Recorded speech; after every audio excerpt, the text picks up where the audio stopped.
What's going on? Matt Savoca here from Awesemo.com, filling in for my buddy Josh Engelman and bringing you my top plays on DraftKings for today, Thursday, May 12th, 2022. Another two-game slate here in the second round of the NBA playoffs. We start in the East with Philadelphia and Miami. Miami absolutely crushed Philadelphia last time these two teams met. Harden absolutely back down to earth. Embiid still very much hurt in the face, and right now we have Philadelphia favored by just a little bit, staving off elimination. Speaking of elimination games, that's what we got out west as well, with Dallas and Phoenix. In Dallas right now, Phoenix, when they're playing well, really no one can stop them. But in terms of defensive rating, they've actually faltered a little bit. They're well below playoff team average right now in defensive rating, making this a very exciting slate. Before we get into the action, though, make sure to like this video, subscribe to the channel, hit that notification bell too, so that you always know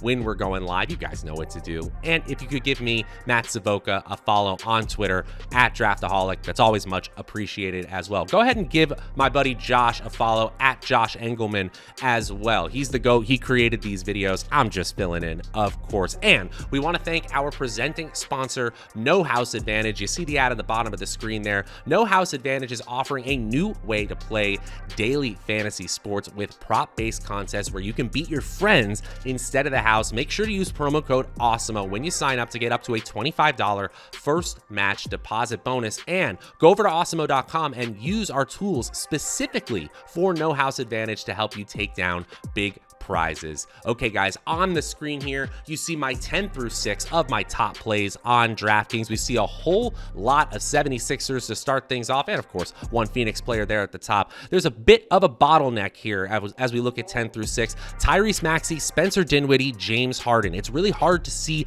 more than two of them having ceiling performances. Obviously, we've seen ceiling performances here, especially from Harden of late.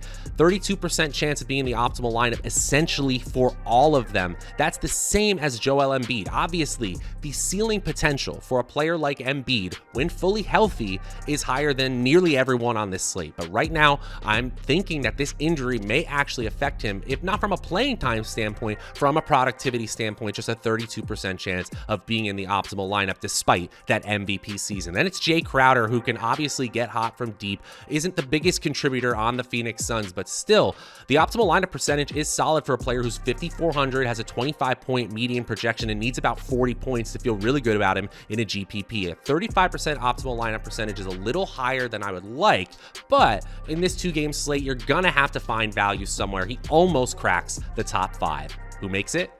Let's watch and find out. At number 5, it's Mikal Bridges. Honestly, you just take either one of them, Jay Crowder or him. They have an almost identical optimal lineup percentage, 5,700 instead of 5,400. That's not breaking the bank in terms of salary today. A slightly higher median projection, which means you need slightly more in terms of a GPP goal. We've got him projected for more minutes than Crowder at 38.6 as a median minutes projection, and we got him projected for more points, as you would expect. 14 points, nearly 5 assists, 5 rebounds, and nearly 2.4 assists, contributing on defense as well. Honestly, the Phoenix Wings are players that I don't always want to bet on, but as value options, I get it today. Bridges, not my favorite, still comes in at number 5. At number 4, Bam Adebayo, a play I really like today, and the Awesemo projections agree. We know the playing time is going to be there, about 34, 35 minutes projected right now.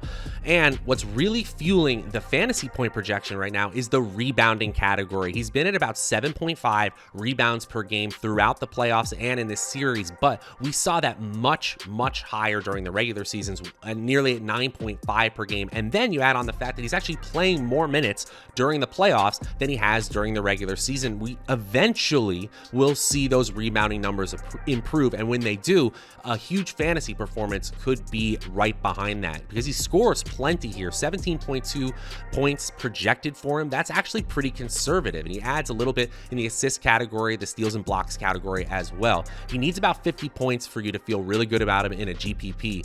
But Bam Adebayo, one of my favorite players on the slate, especially at the center position, he's at 39% in the optimal lineup percentage, good enough for number 4. At number 3, it's Luka Doncic, and honestly, he's my favorite play on the slate. we are talking about optimal lineup percentage in these videos, but if you're talking about the play I want to get to, the salary I want to pay up for, it's Luka tonight in an elimination game against Phoenix. The higher total game, obviously, it's pretty easy when that Phoenix-Miami total is around 207.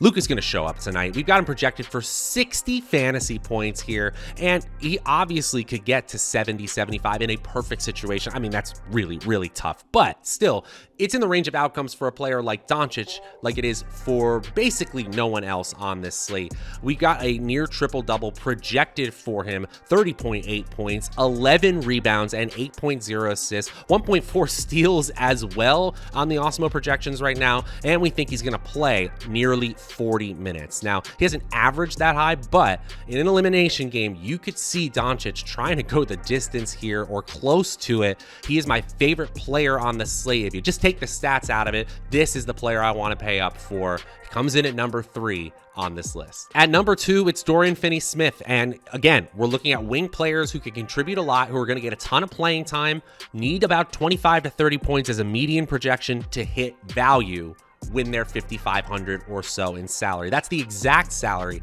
Dorian Finney-Smith is today, going against Phoenix. Again, an elimination game. We don't project him to have a huge contribution, but 13, 5, and 2, like our median projections suggest, is good enough to get him in the optimal lineup enough times here. Am I going to be playing a ton of these value plays? Finney-Smith, Bridges, Crowder, Dinwiddie, Maxey? Not a ton of them, no, but I need a couple of them to get to the Doncic's, to the Adebayos, to Joel Embiid today, and obviously Dorian Finney-Smith is popping a little bit more than all those players in our optimal lineup percentage, especially the way that he can contribute in the rebounding and assists category.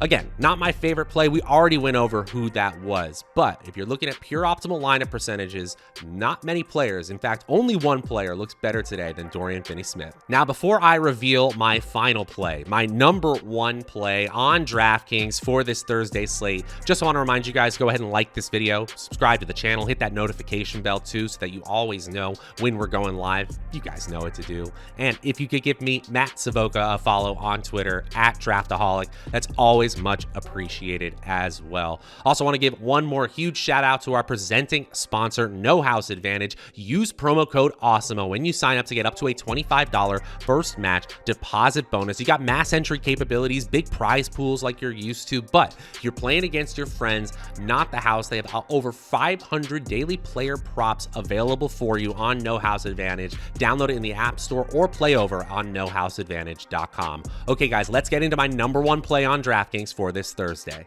At number 1, it's Jalen Brunson, 3 Dallas Mavericks players to close us out here in that higher total game. Brunson's going to play a ton, obviously. He's going to get plenty of usage, and obviously Doncic is the one who's going to contribute the most from a productivity standpoint, but comparing productivity to salary-based expectations, this is why Brunson is in nearly half of our lineups as we run these simulations. A 6,300 salary basically makes him the premium value option, especially because we can get him to a 30-point, nearly a 35-point median projection fairly easily here, and we only need about 45, 50 points to feel really good about our GPP chances if he gets up there. Obviously, the higher total game of the 2 games here, and he's got a 20-point median projection in 37 minutes, and I was surprised to see nearly 5 rebounds and 4 assists as well for Brunson.